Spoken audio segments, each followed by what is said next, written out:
Hello everyone, welcome back. In today's video, I'm going to show you how to reset the Weiser SmartCode 10 lock in 2026. So as you can see, this is our Weiser SmartCode 10 lock. So in order to reset it, first of all, you need to make sure that the door stays open and the deadbolt is also unlocked.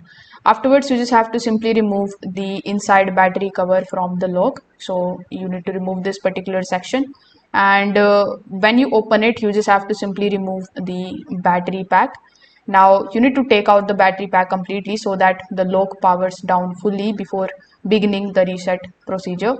So when you have done that, you are going to see the program button over here while reinserting the battery pack. So you need to simply press and hold this particular power button, and you need to keep holding it for about 30 seconds or until you hear the status LED flashes or until the lock beeps. So when it does, you just have to simply release the button and press the program button once more briefly. So when the LED flashes green, the reset is complete successfully. So that's how you can basically reset. If this video helped you out, make sure that you like this video and subscribe to the channel. Thanks for watching.